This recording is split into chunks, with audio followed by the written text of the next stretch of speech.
Think कि मैं प्रभु में इतना पवित्रता में रह चुका हूं, अब मेरा टाइम आने वाला है। आमीन। बाइबल बताती है आपका मन जब आपको दोषी नहीं पाता, तब जो कुछ भी आप प्रभु से मांगते हो आप पाते हो। अब आपको मालूम है कि आप वाइफ ढूंढ रहे हो, हां, आपको पता है आप वाइफ ढूंढ रहे हो, आपकी मैरिज को आप 30 साल के हो गए हो, आपने मैरिज करनी,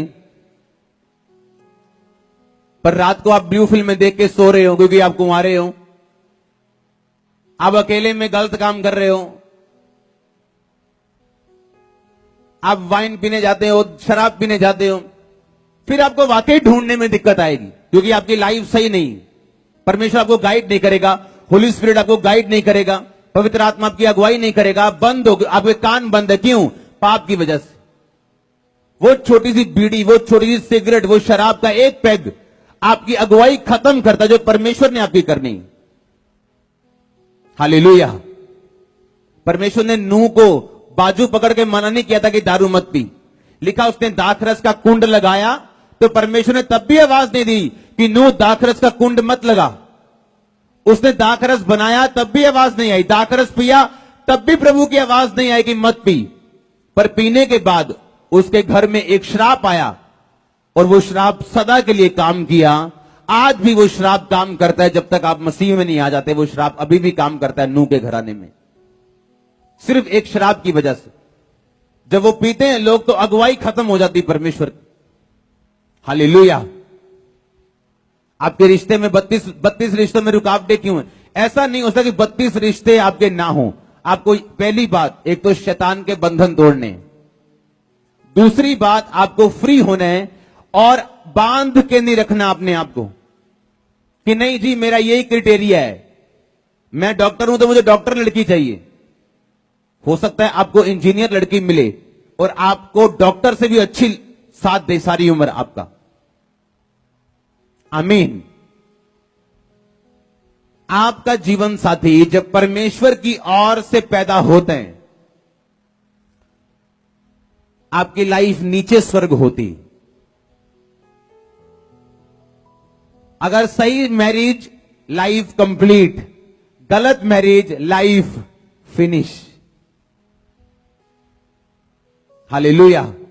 तो मेक श्योर जो लड़के और लड़कियां हैं वो पवित्रता में हो और इतना परमेश्वर के साथ जुड़े हो कि परमेश्वर आपका राइट मैच, जो हो सकता है आपके पैसे से मेल ना खाए, आपकी दिमाग से मेल ना खाए कि मुझे ये चाहिए, मुझे ये वाली जात चाहिए, पर जब वो आपको देगा आपकी लाइफ में वो ब्लेसिंग बन के आएगा जबरदस्त।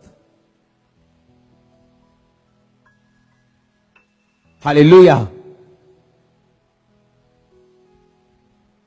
मेरी ये प्रेयर है कि आज जितने लोग इस वचन को सुन रहे हैं, आपके रिश्ते स्वर्ग से आपकी फैमिली में एंटर करें। आज स्वर्ग से परमेश्वर आपको रिश्ते देकर। आमीन। ऊंचे चर्च अपने हाथों को उठाओ जिनकी मैरिजेस होने वाली अभी हुई नहीं, उठाओ अपने हाथों को। प्रभु यीशु मसीह के नाम में हर एक रुकावट जो जिसका कारण पाप है या शैतान है या कोई भी चीज है या ह्यूमन एरर है, वो आपकी लाइफ को छोड़ के जाए। अगर आमीन ऊंचा, ये बरकत आपकी है। मैंने कहा अगर वो आमीन ऊंचा, ये बरकत आपकी है। चर्च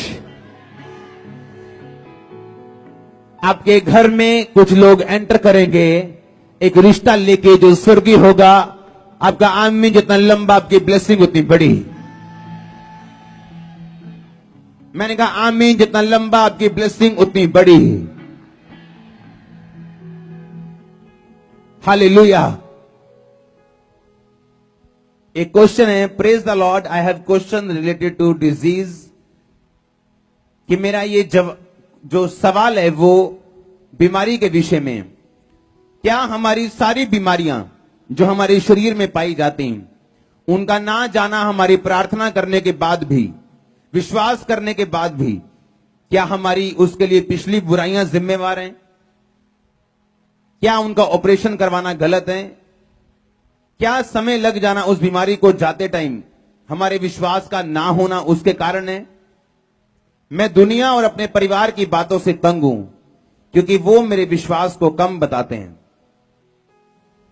बाइबल बताती प्रभु यीशु मसीह जब एक जगह जा रहे थे और परमेश्वर ने एक अंधे को दिखाया अपने चेलों को, और उस अंधे को चंगा किया, और चेलों ने पूछा, परमेश्वर जिस अंधे को तूने चंगा किया, इसके घर वालों ने पाप किया था या इसने पाप किया था कि ये अंधा जन्मा? परमेश्वर ने क्या बोला? क्योंकि ये थ्योरी थी कि हर बीमारी जो है वो पाप की वजह से आती, पर ये पूरी तरह से सही नहीं। बीमारियां पाप की वजह से आती, जिस तरह 38 साल के रोगी की लाइफ में थी, और परमेश्वर ने कहा था फिर से पाप ना करना, मैंने तुम्हें अब चंगा कर दिए, अगर फिर से पाप करोगे तो हो सकता है नहीं, तब इससे भी बड़ी मुसीबत में फंस जाओगे। लेकिन उस अंधे को बोला परमेश्वर ने कि नहीं, इसने पाप नहीं किया था, ना इसके घर वालों ने किया था कि ये अंधा जन्मा। कुछ बीमारियां परमेश्वर की महिमा के लिए होती। आमीन।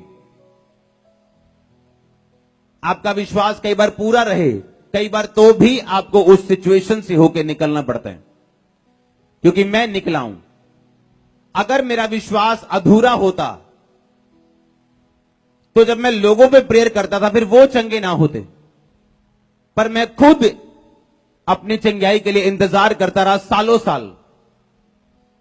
ये नहीं कि परमेश्वर ने अगर मुझे उस बीमारी से चंगा नहीं किया था तो बाकी चीजों से आजाद नहीं किया था। मैं नशों से आजाद हो चुका था, और बीमारियों से आजाद हो चुका था, बरकत ले चुका था, सामर्थ ले चुका था, सबसे बड़ी बात पवित्र आत्मा का वरदान और उसके दान ले चुका था, गैर भाषा ले चुका था। लेकिन एक फाइनल आंसर अभी मेरा आना बाकी था, वो सालों के बाद आया। आपका विश्वास कम नहीं है, लेकिन परमेश्वर कभी कभी हमें कुछ चीजों से गुजरने के लिए, हमारे विश्वास को चेक करने के लिए